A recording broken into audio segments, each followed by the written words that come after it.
once again come before the group.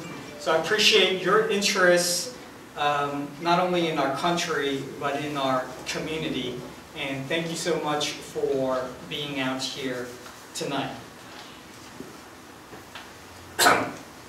So what I want to do tonight is just go over a few highlights of some of the projects that myself and my office has done over the past few years, particularly the last year. And then we will get into, I know Diana asked me to speak about something in the water, how we're involved. And then the last time I was here, we were just getting ready to start up an audit of the TIP Fund, Tourist Investment Program Fund, and the TAP Fund, Tourist Advertising Program Fund. So I'll go over those results as well. Okay. So Diana introduced myself, so I just wanted to kind of give you where we fall in regards to the overall organization of the city. And I know many of you are aware of this already, but as you can see, ultimately we all, as public servants, we all report to and serve the citizens. And we're all citizens. You're citizens. But ultimately, we are accountable to the citizens. So the citizens are always up top. You elect the city council as well as the school board. Okay? But the school board is a separate entity. They have their own board, obviously. Laura is a member of the school board. And I was a member of the school board as well. Way back in 2006, I didn't get to finish up my 4-year term because halfway through, I was fortunate enough to be appointed as the city auditor. All right, so city council, like they like to say, they can only hire or fire 5 employees. Okay, so only 4 or 5 people can be hired or fired by the city council. All right. So we all know, and this we can tell, this is the old slide, right? Because we had city manager or former city manager Dave Hansen, so it's the city manager. Now we've got Tom Leahy, who's the acting city manager, the city clerk, the city attorney, the city assessor, and the city auditor. So I am one of the 5 council appointees. For the most part, everyone else falls under the city manager. So the city manager, in essence, is the CEO. They run and execute the city. So the strategy is set by, and the vision is set by the council. And it is the city manager's role. And he has 4 deputy city managers. And you can see all the various department directors fall under one of the deputy city managers, and ultimately rolls up to the city manager. So we're talking about the fire chief, the police chief, EMS, finance director, economic development director, CVB. They all fall under the city manager. But because I am a council appointee, and I'm not a department head, I do not fall under the city manager, and so that allows my office to independently, and it's crucial in regards to when you're an auditor, to have that independence, where I set and I establish the audit plan for the year, okay, without any pushback, right, potential pushback from the city manager. So if I want to audit a certain area, if I want to audit the TIP and the TAP Fund, the BBCDC, the Economic Development Authority, I set that. Okay, so the city manager can say, no, Lyndon, we do not want you auditing that area. Okay, so that's why it's important to have a separate city auditor office. All right. So some of the things that we've been involved with since the last time I've been here, in our mission to promote accountability and integrity in city operations by providing quality audit services. All right. So I think last time I was here, we were actually talking about the pier project, right? And we were talking about, do we need this pier project? How much are we going to invest? What was the process, and why are they going forward with it. Okay? So we all know there were concerns raised about the pier deal. Now Virginia Beach is starting over, and as of today, the project is no longer a part of the a long-term CIP project. Okay, and that is because a lot of you spoken out and council listened. They asked me to do an analysis in regards to the bids that were submitted, and this was from the article. City Auditor Lyndon Remias determined that the city has been compliant with the law. All right, so they were in compliance with the law, but because of questions raised about transparency, Remias recommended the council reopen bid solicitations. The council met in closed session on Tuesday evening and decided starting the process over would be the best way to ensure fairness. So they ultimately went back to the drawing board, and they never made it out of the drawing board. So as of today, and that's not to say it won't resurface later on, the pier project is no longer on the list, right? Well, actually, Tuesday night, they amended the comp plan to include the Resort Advisory Division, which includes 2 piers. So they've adopted that to put into the comp plan, which will roll back into the CIP. Yeah, so eventually it may, and but as of now, it is not in any CIP. Okay. What is the problem with the piers? The initial problem with the pier was the actual bid, the proposal process, more of the procurement side that brought up and exposed some inequities. And then when they were revisiting that process, it just never made it back out as a The reason I'm asking is because I see the support on the side. And we're from New York, and in Brooklyn they have the piers from up in the bay in Brooklyn, and the piers, those supports, had cross beams so that they can't shift because it's sand. Yes. So I'm looking at that. There's no. Yes. So that's the old wooden pier. So that's why they were proposing a new pier, because the current old pier that is out there, it has aged, and there probably are some structural issues, but that was not the reason why the project was pulled. Well, the only reason I'm mentioning because I'm seeing, but when I'm saying those supports and cross beams between the supports goes nowhere. I mean, talk about heavy currents coming. Okay. Yeah. So I'm sure from a structural standpoint that will definitely be addressed. All right. So what else? So this was not too long ago, April, May, of early last year.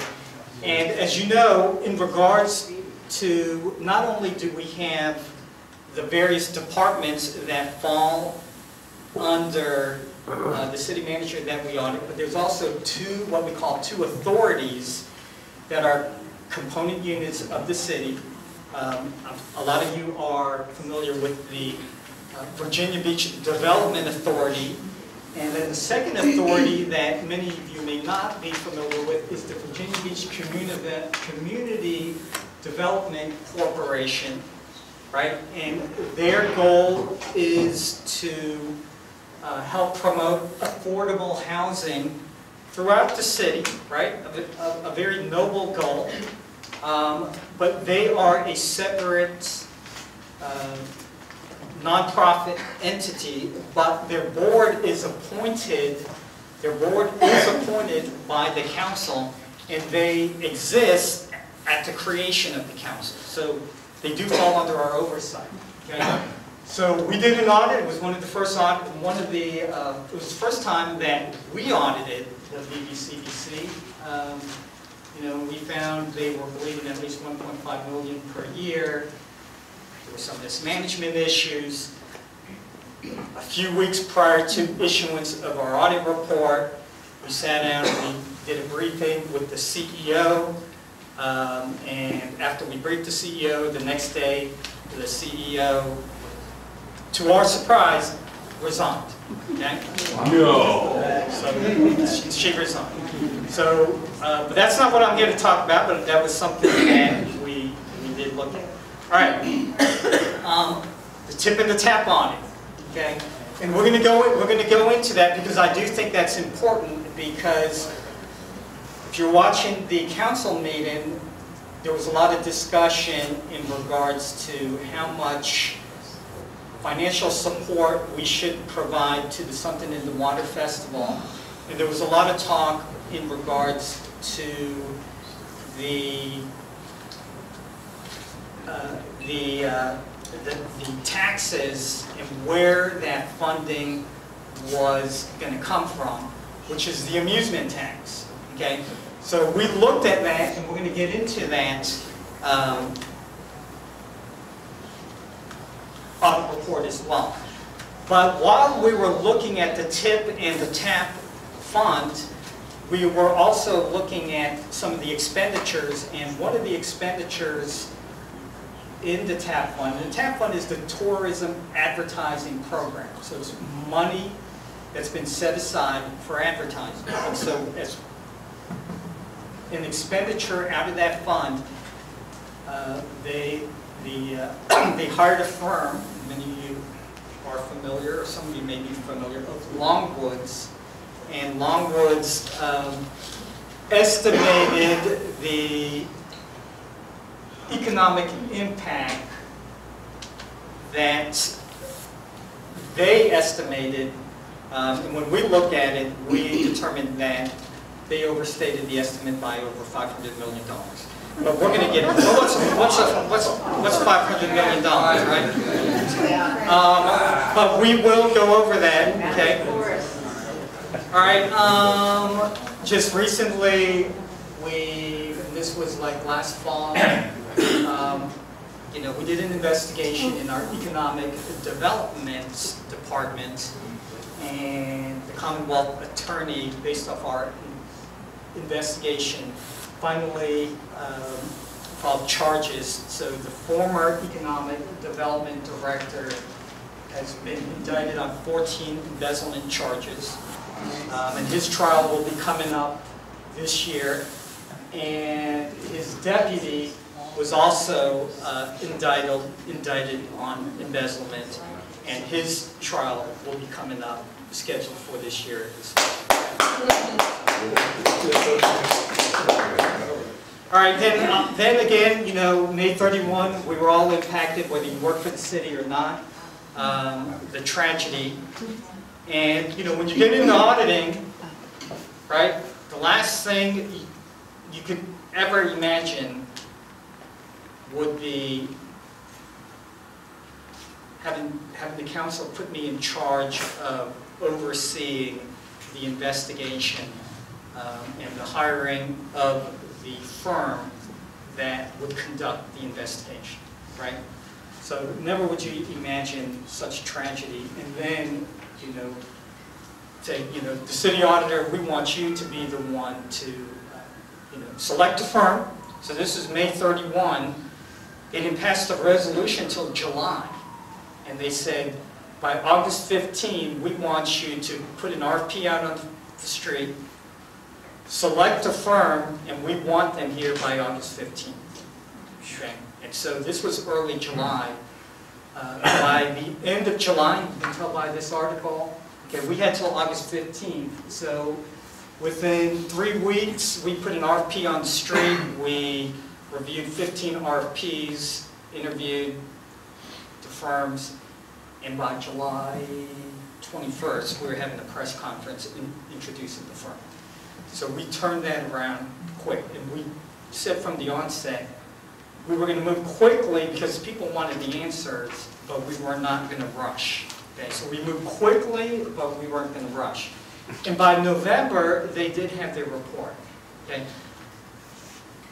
Whether you agree with the findings, disagree with the findings, you know, at the end of the day, no one will ever know why that individual did what he did on May 31.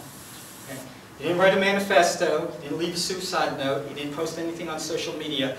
We can all speculate, we can all have reasons, okay? And the firm, tried to the best of their abilities, lay some of that out. The pilot has done that, the police has done that. But at the end of the day, only one person will truly know, and he took that to his grave, okay? So those are some of the things, haven't been too busy, but a little bit, right? All right, so the first thing that I wanted to touch base with you is what we did. So we knew that this was the first year festival, and people want to know how much did the city spend and what did they spend it on. So we're going to go over that and then talk about what is being proposed as far as support for the festival for 2020. A lot of that has been in the news. It was in the newspaper yesterday if you've been keeping up. So really what we did, our role isn't to do an economic impact analysis.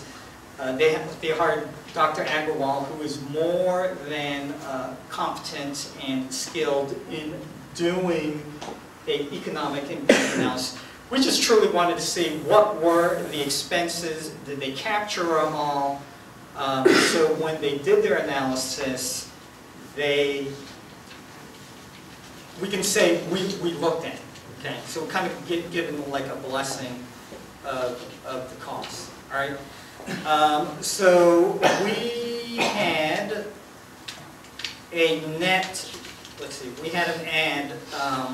We looked at salary costs, and the one good thing in regards to the salary, okay, they do have a code, so there are codes where if it's related to something in the water festival, whether it's overtime or so forth, use that program code so we can run a report at the end of the year to capture all the costs. Okay, so there's a unique code for when they have expenses, when they have payroll, and so forth. So we ran that report and we looked at it. So we all know $250,000 was the grant that the city provided something to the water festival. And a festival of this size, that's typical of what we provide to other festivals, such as the Neptune Festival, the Rock and Roll, the Labor Day Rock and Roll, and some of the East Coast Surfing Championship. So the $250,000 is typical. Okay. The personnel costs was $721.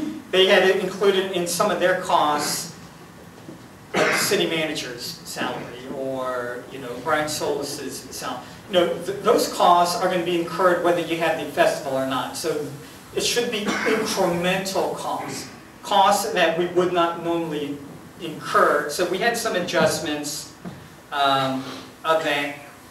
The operating expenses, the school buses we took out because we did validate when we did the audit. We wanted to actually see the check. We saw the invoice and the related check. So that was not an expense to the city because they compiled all the bus driver and all the related costs, okay? And then we actually looked for the reimbursement. So we pulled that out because that was not a cost we incurred. The additional HRT trolleys, so on estimate about 1.1 million was the city sponsorship and support costs. Yes, Ruth? Except I don't see in there where you have the free use of the convention center, Yeah. the free use of the other facilities, the free use of the parking lots, or all these state police and other police that had to be contracted and brought in to supplement officers. That is a good point, and they are going to include that this year. The reason why they did not have it as a cost. You can make an argument either way because it basically was a sunk cost. So we're going to have the convention center. It's going to be there. It wasn't booked because no one wanted to book for that weekend anyway. So whether it's used or unused, it's going to be what we call a sunk cost, because we didn't lose any, we didn't have to kick anybody out. We didn't block it off and lose potential revenue.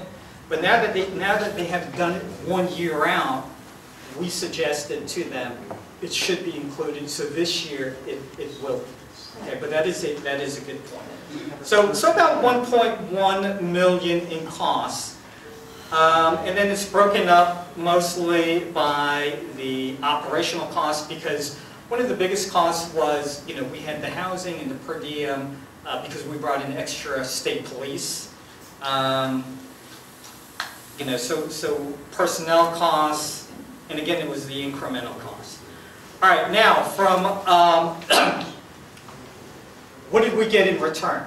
Okay, now these numbers over here are coming from Dr. Agarwal, Ron Berkewal in our Economic Development Office in regards to the economic impact. Okay, so these aren't my numbers. But what they're saying as far as what did this festival bring in? Okay, so from lodging, food and beverage, entertainment, other, they're saying they brought in about 13.9 million, and this is revenue. Okay, so to the best of their estimates, the festival brought in 13.9 revenue. But Okay. if you look To at that.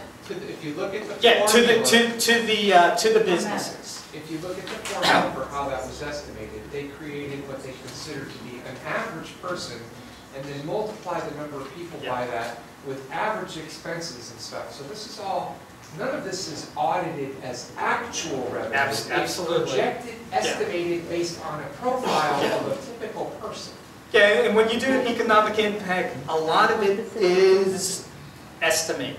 Okay, and like I said, this is their numbers. I'm not saying I agree or disagree. So about 13.9 million direct. They're saying about 4.1 indirect, about 3.6 induced. So they're saying an economic impact of about 21.7. What does that mean to us? How does this translate to the bottom line as far as what's coming back to the city? So when it comes back to the city, we're talking in the form of taxes. Okay? What does it bring back?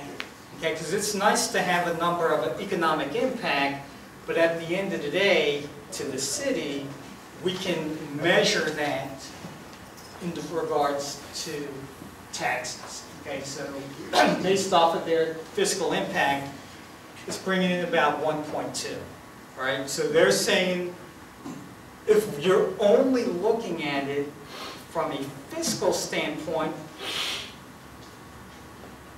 pretty much broke even, okay? But as we all know, fiscal impact is only one way to measure the success. And if you've been watching the council meetings, and we all know the goodwill, the publicity, we brought in something positive and taken away something negative. And a lot of that is truly immeasurable, okay? But if we're just looking at fiscal impact, yes, we can say it kind of broke over even. But you can't measure the goodwill, the publicity, and this is only year one. Yes, Laura? I have two questions. One is, isn't the fiscal impact really what we got out of it, minus what we would have already gotten on that same weekend? So has that difference been calculated? And also the other one is given the exchange between you and Reed, these are not actual numbers. We don't have any actual numbers? Yeah, well, when you're doing an economic impact, they're using their best estimates. So Dr. Agarwal, and they make a living, Dr. Cook and Dr. Agarwal, of doing estimates. So a lot of that is because we don't know, Joe Blow when he came, how much he actually spent. I'm sure their estimates are educated guesses, but that's what we have, yeah, right? But absolutely. Okay. It's just actual. And then this fiscal impact is not what we got out of it, less what we normally get that weekend? Has that been, because that would be the impact, is the difference. Yeah, between and what what, we yeah, normally have. and so what they're saying is, this is the impact from the festival. Because a lot of times, I mean, businesses were shutting down, hotels were at, less than 50%, because no one wanted to be around. So this is the incremental cost. This is the incremental bottom line of what went in as opposed to what normally would have come. So this does- Which wasn't really a whole lot, because everybody was shutting down because of yes, sir. I don't see why they can't get a more accurate number, because every business has to file sales tax every month. They have all their lodging taxes and everything Yeah, else. and a lot of that revenue is, goes in every month. based, yeah, a lot of that is based on that, and then as year 2 comes around, they'll be able to better refine. Well, if they went back to 2000, say 18, 16, 17, that same month of April, Yeah, and say on average, the month of April collected this much sales tax, this much Yeah. hospitality tax, this much restaurant tax, and say, okay, we had this major event that blew up the whole month, Yeah. extrapolate that and say, Yeah, to do absolutely. this. The one thing I don't want to do is speak on behalf of Dr. Eckler. I understand. So you're right, and I agree with that, and I'm not saying that they did not do that. All right, one more. I got a lot, and I'll take questions at the end. Yes, sir. Is there a plan to do an actual audit on this thing, or? Well, what we will do is we will continue to do the audit, because it's easy for us to actually measure the expenses, and we have done that, and we're going to continue to do that. So going forward, as we have better data on the taxes, we will also do that as well.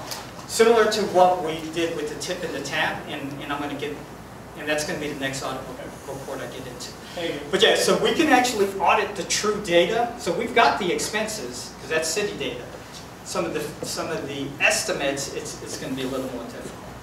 All right, so we know this was in yesterday's paper. Something in the Water Festival could get funding boost from Virginia Beach.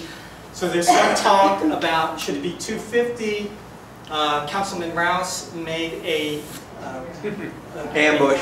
a counter resolution to make the funding up to 900,000 or the equivalent of the admission taxes. Okay, and we're going to get into how we compute the admission taxes. Okay, but they tabled that because there's a lot of confusion. I was watching it from home and I was getting confused. Okay.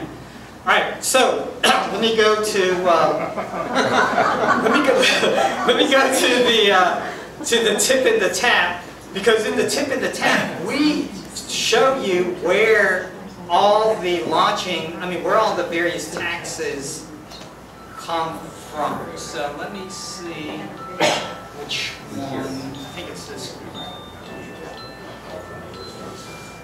Here it is. Okay.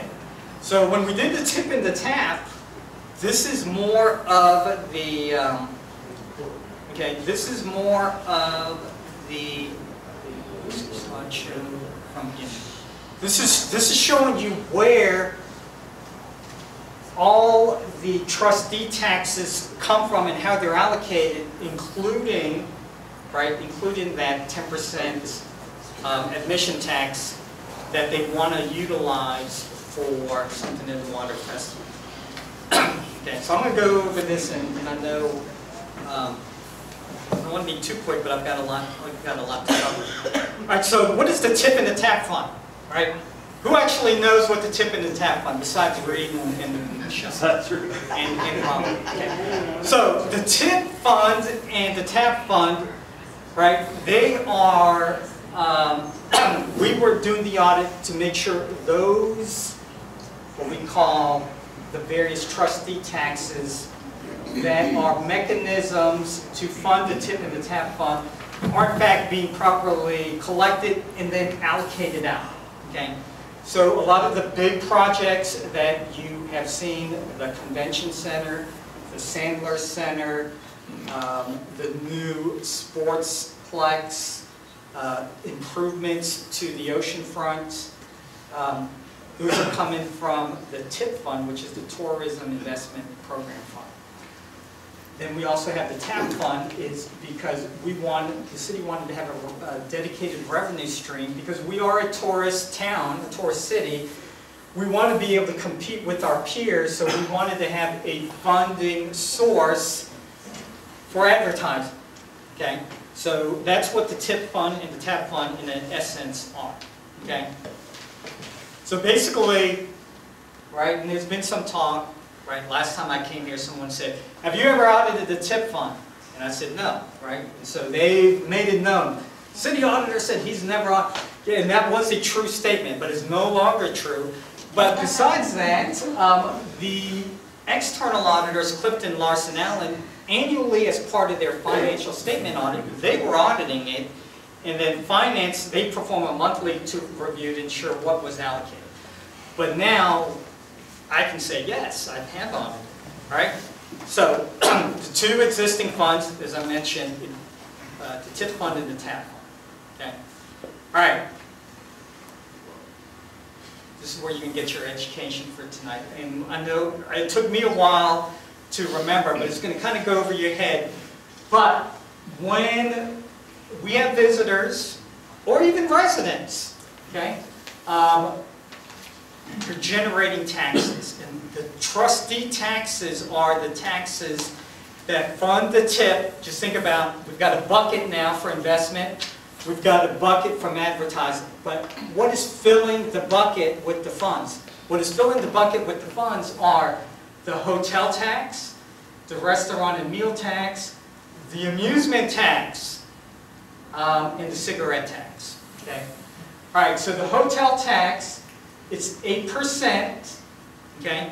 And let me step over here. Hopefully you can still hear me, so I'm not breaking my mouth. All right, so it's 8%.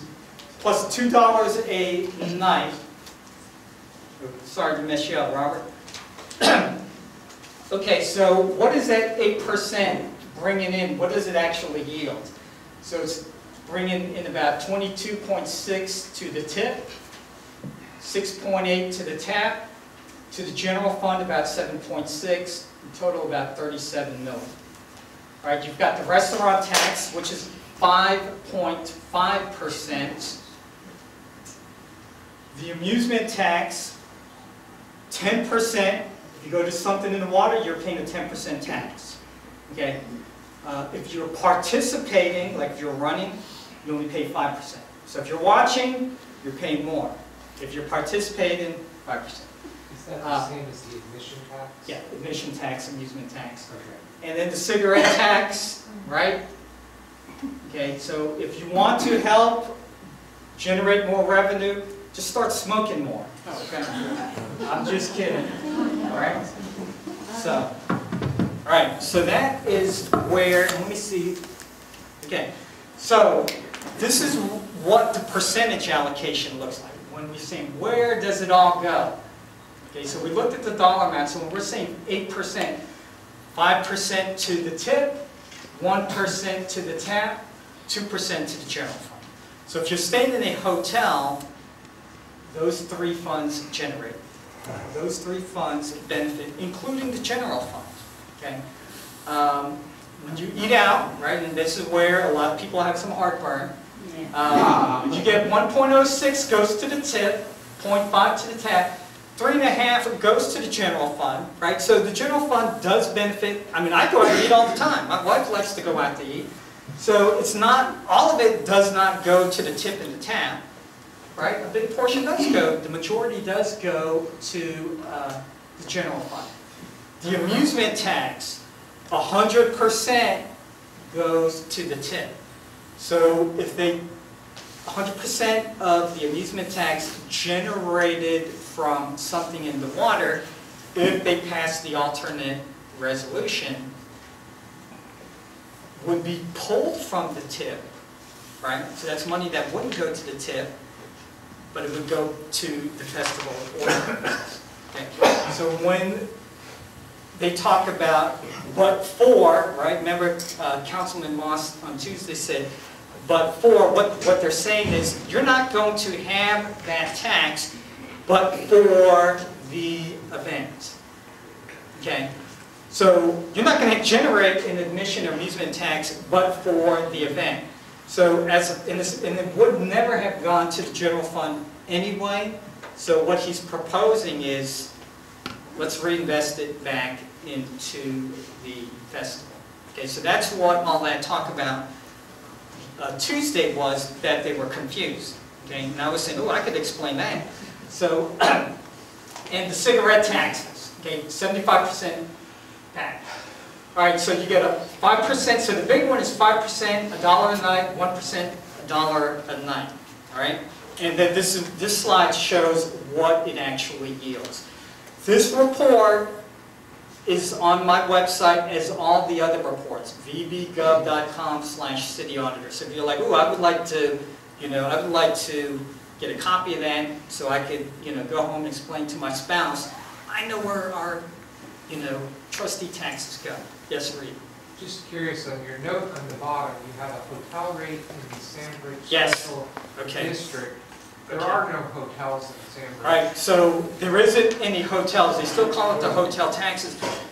There isn't a hotel, but there's tons of rooms that are rented through, what do we call these? Airbnb. Or what? Yeah, short-term rentals. Seabird Realty, whatever. Yeah, Seaford Realty. So it's all the houses, right? You used to have a house back there. Did you rent it? Did you collect 9.5%? I never rented it because I lived there.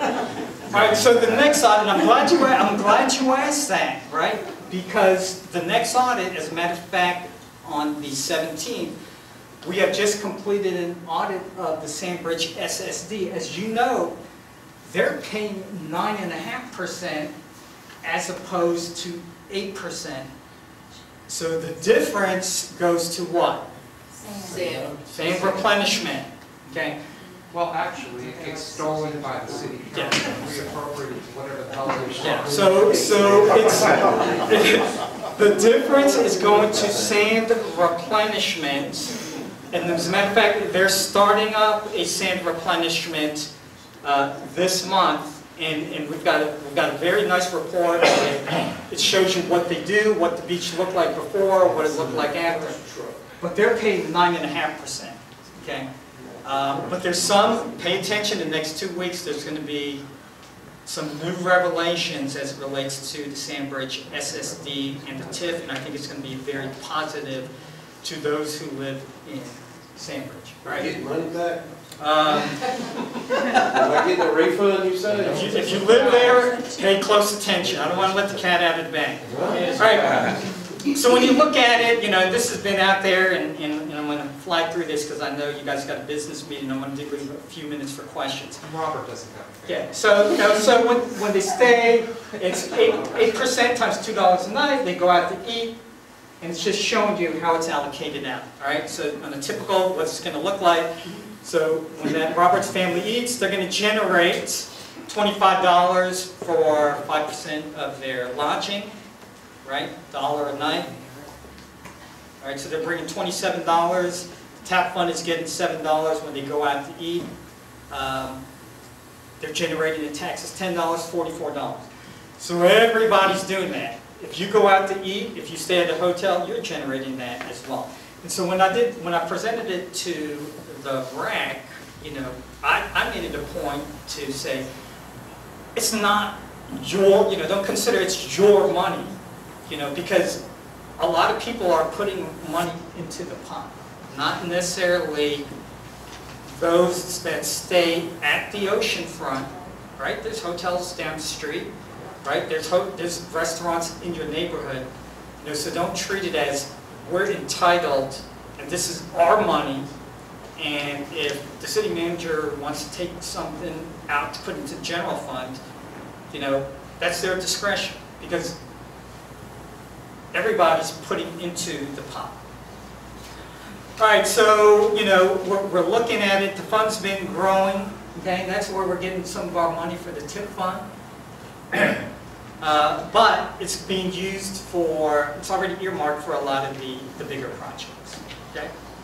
All right, so when we looked at it, as part of the audit, we actually went back and looked at that percentage allocation. So we can say the revenues collected were properly allocated. There is a formula that divvies it up, and we looked at that, okay? We looked at some of the expenditures, you know, you can see, kind of see, again, all of this is in the report, it's public, so the expenditures were appropriate, we went through all that, and we said the tip and tap fund is fine. But then when we looked at the Longwood study, right, and you know, it was brought to our attention, it was a TAP expenditure. During an issue related to a TAP expenditure, it was brought to our attention, and we looked at it. Okay, it was brought to council's attention, it was brought to CBB's attention, and it fell on deaf ears. So we said, you know, this will be a good opportunity for us to look at. Okay, and it's important because the number that when we hire Longwoods, the data they provide from their study when they're estimating tourism and the impact on the economy, that number is utilized by management, by council. Okay? So they're saying they contributed $2.45 billion in direct spending, generated more than $136 million in state and local tax revenue. Okay? So it's kind of hard to see, but over here, what kind of caught our eye was lodging. They're saying lodging alone generated $900 million. Well, lodging is one of, right, we just saw, lodging is a trustee tax that goes straight to the Commissioner of Revenue. We can reconcile that easy because we're getting that and it's 8%. So they're saying, oh, lodging is 900 million of the 2.4 billion, right? So when they came up with the 1.92 billion, and they're saying lodging is 889, when we actually compared that to lodging tax receipts, that's where we come up with our difference. Okay. So when you say, well, how did you come up? How did you determine they were over 500 million? Well, if we just focus on lodging, right? And if we did that with the other, unfortunately, some of the other trustee taxes aren't a one-for-one, so it's harder to estimate. But the estimate is probably off even greater than $500 million. Okay. So once we brought that to their attention, you know, obviously we're no longer using Longwoods, so they're currently looking for a vendor. Okay? But as you can see, that they're using that 2.45 billion in direct spending that we showed was overestimated. Right? They're using it in their state, you know, the report that they send to state legislators. It's all over the websites, it's in press releases, okay? So that's where that comes from. So when you see the article, you know, auditor estimated, okay, because this is what the true tax receipts say, and Longwood is estimating 889. So when we asked them, well, how are you coming up with your number? Okay, they sat down in front of us and they explained to us. And they said, oh, well, we come up with our number, we just take a survey and people self-report. And that's what we're coming up with. I'm like, really? How much you pay for that? And we pay for that? And the people they sent out to aren't even necessarily visited Virginia Beach visitors. Okay, so I'm not even sure. But suffice to say, we are no longer using it. All right? All right, so obviously we said to refrain from using Longwoods or any until they come up with a sound methodology for making an estimate. Okay, review for reasonableness and accuracy any direct spending impacts performed by outside consultants. Because we could see it if some of our citizens, right, Diana and Rona, if they can see it, Beth Allen, if they can see it. Those that should be in charge should be jumping off, right? That should be jumping off the page that they're saying they're estimating 900 million. Do we really take in that amount of taxes? Okay. All right, and so that's how we came up with that. So started to kind of brush through that, but that's the tip and the tap. Okay, so we got that resolved. We looked at something in the water, you know, and we're going to continue to look. All right, so I think I've got some time for questions. Diane, just cut us off when you're ready. Read. So Tuesday night, Councilman Rouse was talking about the benefits beyond the financial direct taxes. Yes. And he talked a lot about global presence and global marketing. What we should be doing to audit this is, I happen to know that when you look at actual numbers, attendance at the resort area hotels is declining. So if we ran this festival last year, we should be auditing to see across the year, has this festival increased overall attendance at the oceanfront and by what percentage? And if it continues to decline, all that global advertising that was supposed to do didn't result in any benefit to we, the taxpayers, who pay for these bills. Yeah.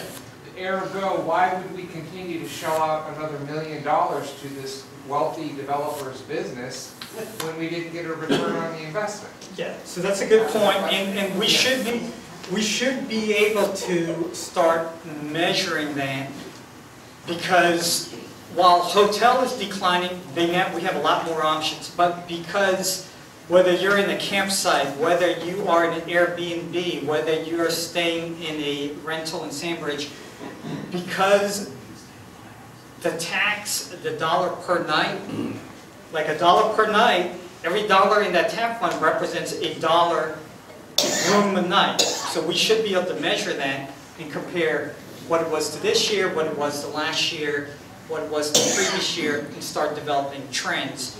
And likewise, we should be able to start doing that with some of the other taxes as well. Right, but my point was it's averaged over the year because the advertising was being Yes. guessed Yes. after the festival. Yeah, yes, absolutely. Yes, Robert? You showed the actual audited numbers of the tax increase, the taxes collected on the ticket sales in your... No, that was part of the, that we showed from the audit side, the expenses. The ticket sales, because it is a private company, that's being shared with Dr. Agrawal, who in turn is using that as far as economic impact. But because that's not money coming in, we don't necessarily have, the true revenue, only what's being reported. But don't you have the 10% tax on? Yes, yeah, now we have the actual tax revenue. Right, so based on that tax, what was your figure on the amount? About 1.1 million. Okay, so this year predicated on what he made the presentation, that $900,000, Yes. that translated out would be a $9 million sales of tickets. Yeah. Okay. But John said we don't do math in public, so. On your numbers of the hotel taxes, Yes. about 15 or 20 years ago, Patty Phillips used to break them out for us between oceanfront and the rest of the city. It was very revealing that the rest of the city generated more because they were generating year-round. And we And talked then they about did that away as with that. well, to try to get that date. They now have the software that was supposed to have been in place last September in Phil Kellam's office that they can break that out so that we know exactly how much revenue is generated. Can you find out what that program is? They spent millions on it. And that has come up because we do want, and I think not only, I think a lot of the stakeholders want to know what the breakdown, and not only for hotel, but meals as well. Oh, absolutely. Yeah, Yes. absolutely. Thank you. Yes. We know that the military is what really drives the forest here as opposed to tourism. So I'm wondering if they're able to keep track of how many military were able to afford to buy tickets.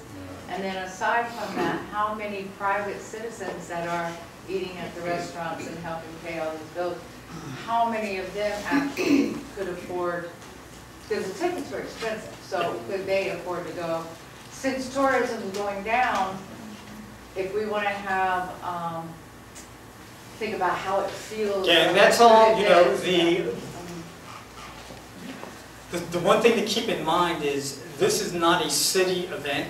This is put on by a private producer, Pharrell and his company. So a lot of that data and how they track it, you know, we don't necessarily have the demographics because they're buying it from their site and they have, same thing with the restaurants.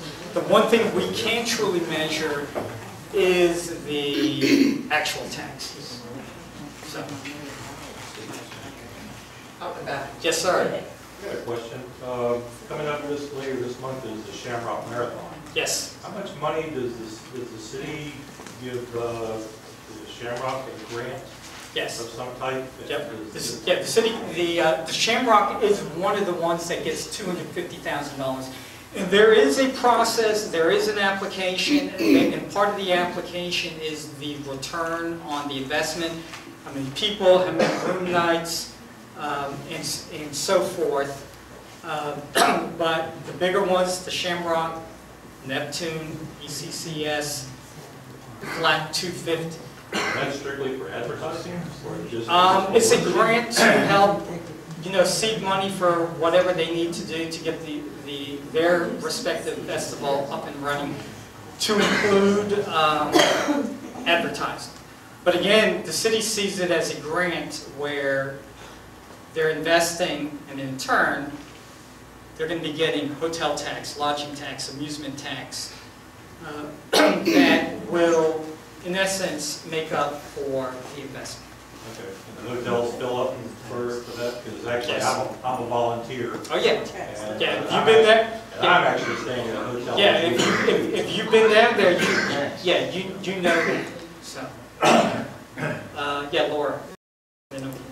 Well, you said it's a private event, I'm looking, looks like $250,000 in cash, but after the adjustments between the cash and in-kind, the city gave them over $1 million. I think it ceases to be a private event at that point. Yeah, I mean, it's the investment, but it's still, it's not, we support it just like we support all other festivals, but, you know, we're not running it, we're not coordinating We it, should we're be able not to track collecting the revenue, but we're able to track the income in the form of tax, and we can. But I thought you said they were doing their own tracking because it was a private event. Not the ticket sales and the revenue and the demographics, who's military, who's non-military, who's Okay. young, who's old. We can't track that because they're buying it off of Ticketmaster. Okay. That's not our information. Yes, sir. Doug had a question. Okay. Like with all these events, with the amount of money you sponsor them, at the end of the day, I mean, you look at, okay, the amount of revenue, the amount of cost was $1 million, right? Yes. So you get the TIF money, you get all the other money in. And so the city should never be on these events. Okay, is it a money-making event for the city? Well, the city itself, I mean the government. Yes. It should always cover its cost. Absolutely. And with the, And that's the goal. something in the water with the additional police, the additional events, because all the other events don't have that for Yes. less. You don't have the state police and everything else for a lot of these other events. So you got these added expenses. Yes. So whenever we come down to the end of the day on those, yeah, we should cover all that, and then we should look beyond that and say, okay, we covered our expenses there. Did the hotel revenue, did the restaurants, did everything else Yes. pull in more money at the end of the day than an average weekend? And if you say Yeah. that's a win, Yep. right? Now, if it didn't, that's Yeah, a loss. That's what we were showing. So we showed the true costs were about 1.1 million. Based on the economic impact, it was about 1.2 million, which is a wash. And all these other festivals, just like the Shamrock and everything else, Absolutely. should be on the same Absolutely. level. The Absolutely. investment, the return. Yeah, and that's all part of that application process. When they're not just giving out the grants. So, That answers my question. okay. Let's see, one more. Let's get here, then we'll come back to you. Yes, sir. Is the Board of Education being audited? The school board is a separate entity. They have their own separate auditor. You might want to invite Terry Pyatt, who is my colleague. She is the Director of Internal Audit for the schools. They're totally separate. They don't fall under my purview, but I put that down on the list and have her come. All right. She can answer questions. Okay, She's great. appointed by the school board. Okay, so the first festival was 3 days, and they used our school buses because the kids didn't need them over the weekend. This festival just got extended to a week. They're still planning to use our school buses, which I don't know how they're gonna do that, because we have to take kids to school. Yeah. But the other thing that's not coming out when you audit this, and this is kind of a question, they took every single resource officer out of the schools to put at the oceanfront. But now school's in session for a week, and we're gonna leave all our kids, so will we not have a cost to go hire additional security in our schools because our police are at the oceanfront while they're in session? Where is the cost being calculated for the people that are supposed to be working for us, who are spending all their labor hours working for the festival instead of taking care of our business? Okay, I hear there's a guard from BC, from the university's looking for a job, really. Let me answer that question, or attempt to answer that question, and this is more of a Brian Solis question, but I'll answer that. The concert piece is still going to be the 3 days, the Friday to Saturday, Sunday, so you're not going to need buses to go see some astrophysicists speak during the day, because you're not going to have the crowds. Most people are coming for the music. You're going to have some people trickle in, but they'll be able to drive, but it's not going to be masses during the week. So I'm assuming the bus schedule will be the same, so we're not taking the buses away during the week because the big concerts start during the week. So that goes with the same thing for the school resource officers. You're not going to need them during the week because it's just going to be in the event like any other event at the conventions. Any other questions? Teresa? I don't know if you can answer this, but I'm just wondering, because it's a private-public contract. Yes. Have you, is there a way to tell whether or not it's really profitable for us to even be paying anything when it is their event, they get all the glory, the credit and everything? Yes, you know, So like, it's just a yeah. public event where they paid for that? We can, as far as what it's going to cost us to the best of our ability, the way we're going to try to measure it from the financial standpoint is what are the something in the water related expenses, and we've got a shared code, incremental costs we wouldn't normally incur.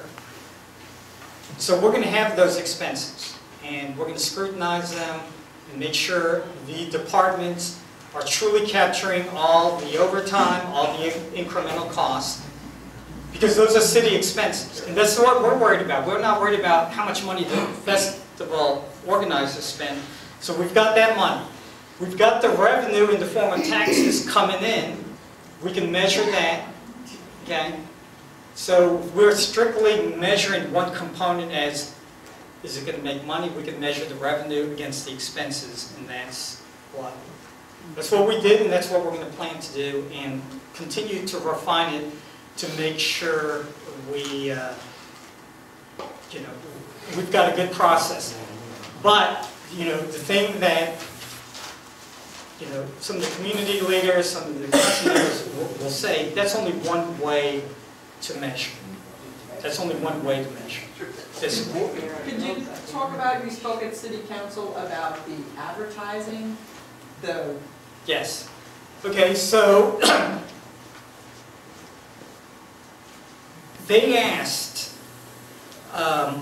some members of council said, well, we got a lot of publicity, okay? And we made it a caveat to point out, we can give an estimate to try to come up with what type of publicity or advertising we got, but we can't make a correlation to say just because we got 41.6 million in advertising, what that actually meant to the bottom line or how much, so we wanted to make sure that we're not using that as a basis to say, let's invest more, because we don't know, based off of that advertising. Incidental advertising. So just because they're writing, articles and they show up in the LA Times or Richmond Times-Dispatch or in Japan or whatever, how do we measure, does that mean anything in regards to ultimately revenue or taxes flowing to the city. All we can say is we can estimate based on this is how much free advertising we got, but it would be kind of dangerous to correlate, right? I could say, okay, how many articles appeared in the pilot yesterday? We've got a rate, an industry rate. We can say, we got $20,000 of advertising. Doesn't mean anything, but we can measure it, but it doesn't mean anything to the bottom line. Okay. So that's what Aaron asked me to speak about, and strictly, yeah, we can measure how many times That the wasn't change actual was money mentioned. spent on advertising? No. Okay. Well, if there's no other questions, thank you so much.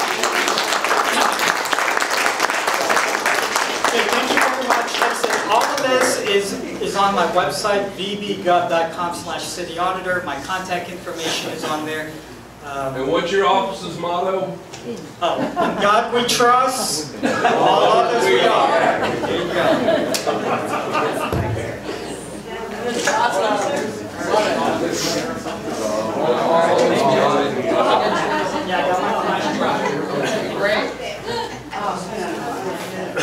Okay, now we're going to entertain some candidates that are here to speak. And we have, what is your name, Merrill Rutledge? Yes, running for, if you want to come up here and address it, you're running for governor next year? Yes. Is that it? Did you want to come up and say a few words?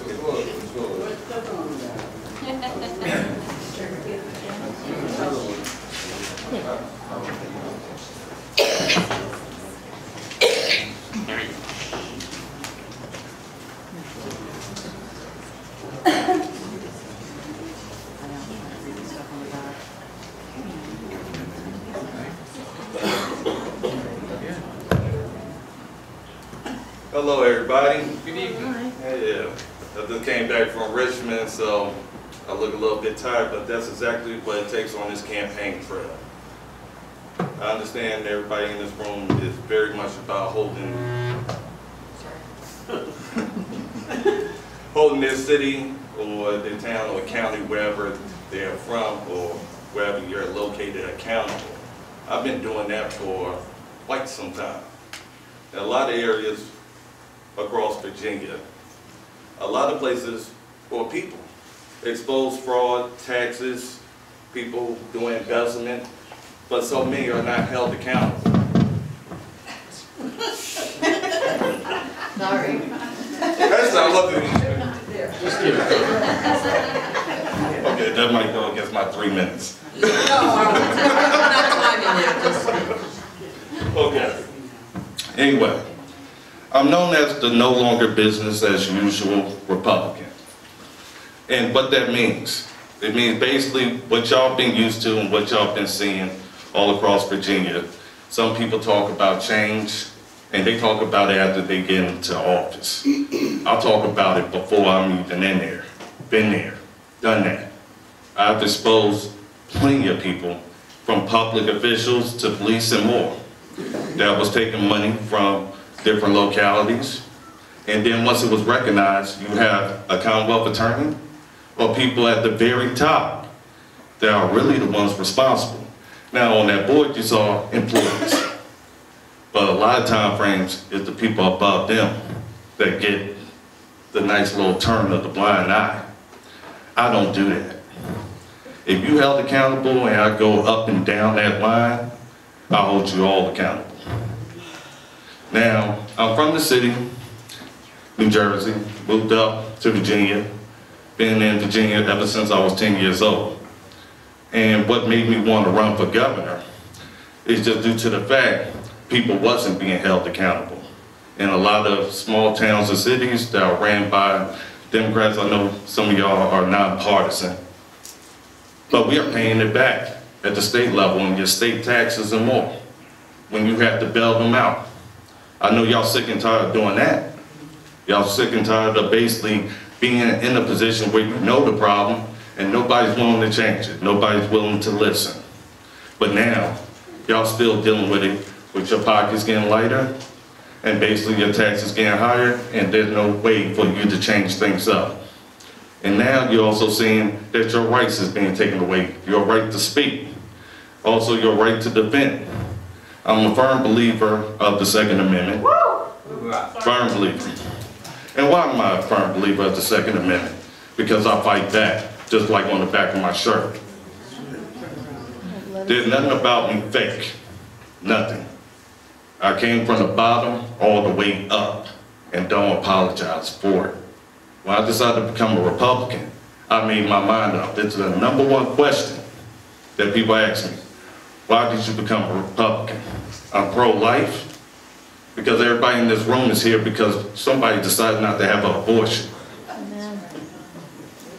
I'm all about God and protecting Him. Now we got people trying to take God out of our schools, even trying to take God out of our church, even trying to hold people accountable for quoting the scripture. You think that's right? No, it ain't. I was brought up in the church.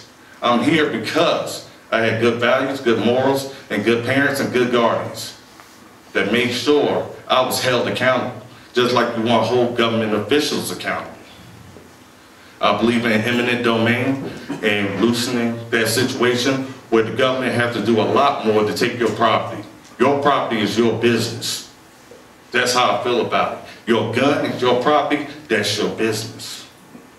What are you going to do once you take those guns away? The criminals are going to find the better guns, and they're going to use it on you. I believe in the right. If somebody comes into your house under the castle doctrine, if that person comes in trying to do your family harm, you got to blow them away. Not too many people talk like that anymore. But when you're in that situation, that's exactly what you want done. Whatever it takes to protect you and your family. That's why they call me the no longer business as usual Republican. Because from the ground up, from the beginning, I've been protecting people's rights before I ever got into office. A lot of career politicians are there for the lobbyists, not for you. That's why you're mad. That's why you're upset. That's why you have these meetings. Y'all in the room wanting change, but you're not seeing change. You're seeing everybody come up here talk about, I'm going to do this, I'm going to do that, all that crap. We need the job being done. We don't need people going up to Richmond, bending over for special interests, instead of looking after their people here in this room and all across America. But I know at this time period, I don't want to take up too much of your time. And I was, of course, brought up here, unpredictable, you know, as far as when I was going to speak. But I just want y'all to get fired up about getting this country back. Getting fired up, getting ready. Doing what you have to do, inch by inch, mile by mile, letting America know this is the reason why we believe in either conservative values or making sure our religious freedoms is protected. But at this time period, I don't want to take up too much of your time getting to a deep speech. Y'all gonna have time for that later on down the road. But when you see me all over Virginia, I'm gonna be working hard for you each and every day. And I'm not going to be making excuses and come back here trying to give you out a speech about how I conceded up in Richmond. Y'all get those all the time. If you want to send a sheep up there to Richmond with them wolves, that's exactly what you're going to get out of whoever you vote up in there. You check your candidate out, don't worry about them being perfect. Worry about what they are going to do with the opportunity that they have. If you want to stay worrying about what's going on in Richmond, we had 10 years of it. 10 years of losing and 10 years of taking away our rights. That day is over with now. There are no longer strongholds of liberals or whatever out there. That's why I go to Northern Virginia. I go to 33 areas that was uncontested. We fight for this country back. And that's exactly what America needs to see. Not us being quiet, not us being scared or worried about being different or whatever. This world is going out of control. There gotta be a limit. There gotta be enough is enough. My name is Merle Rutledge. I'm running for the 2021 nomination for the Republican Party for Governor of Virginia. Thank you very much.